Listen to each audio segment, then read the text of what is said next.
As a local artist, I've been making work here on the Gold Coast for over 30 years.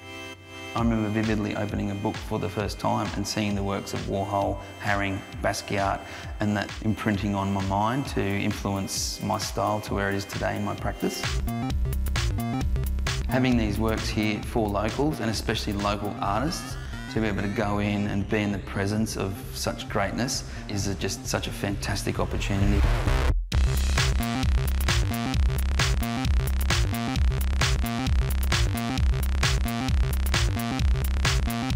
Pop has a legacy, you know. It started in the late 1950s and 1960s and particularly took root in America, in a world of sort of consumer culture, post-war boom in America.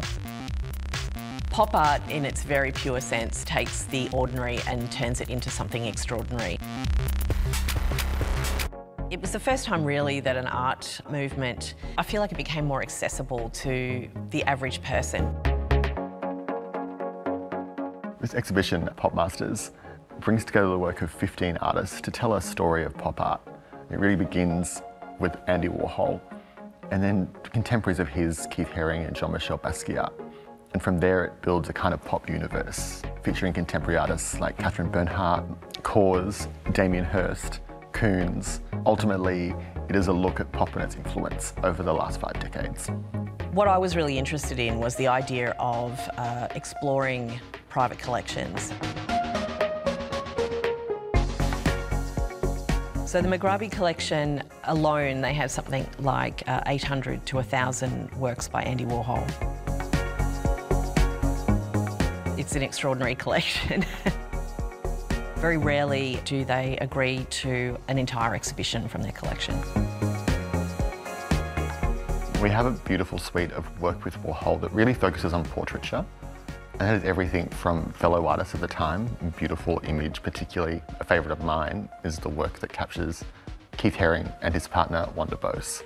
We have the Polaroid photo that was used to make that screen print that made that painting, and we have them both here in the gallery side by side. It's a really special moment. The exhibition actually came about through a meeting that I was able to negotiate with the Mugrabi's lawyers, which sounds like a very New York way to put an exhibition together. One of the things that I did was actually talk about this idea of this contemporary city in Australia that actually has quite a pop vibe to it. But I think that they were really interested in having their exhibition and their works seen in a new market.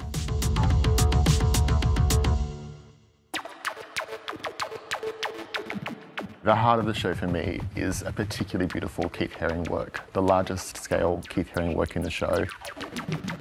It's called Untitled, the figure of 2 dancing dogs surrounded by a whole bunch of figures and dancing babies. It really has all of the ingredients of Haring's work in one large-scale piece. And it really feels like we've bought a piece of the New York of the 1980s all the way to the Gold Coasts. From Jean-Michel Basquiat, we actually have a work from his very first exhibition. And this work, called New York, New York, made in 1981. It's even signed on the back, not by Jean-Michel Basquiat, but by Samo, S-A-M-O, which is the name he used to use when he was making work on the streets. The helmet from Basquiat that is covered in his own hair, it's incredible to see, because I think what you're seeing is not just an artwork, but you're seeing like a record of a friendship between Basquiat and Warhol. He made that helmet for Warhol, and with a really particular message about what it was like to be a black man in America.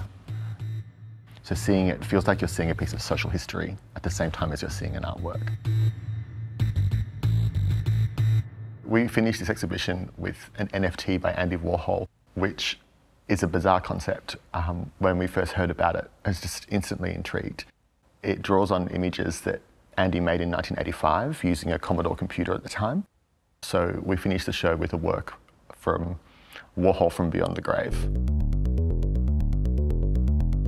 We think about pop now and its legacy. We exist in a world that we talk about a capitalist world or a late capitalist world.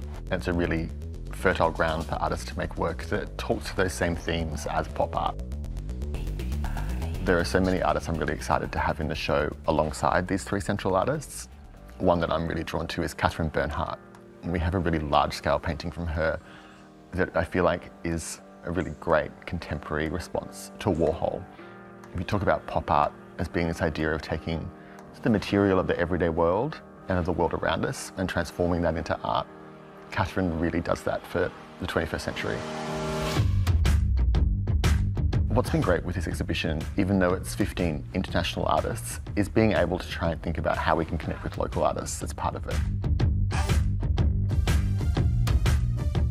So Claudio is a great local artist, particularly a painter, and what he's done really well in his career is combine an art practice and a design practice and work across those two spaces. The influence of pop art on my work is from the DIY nature of using house paints, aerosols, oil sticks, mixed mediums, painting on any surface. Breaking the rules, kind of like a no-rules approach, and a mixture of these worlds, colour, spontaneity and life. We have artist talks and tours, and a lot of that has been through building a really great public program that brings in local artists to talk about the show and respond to the show.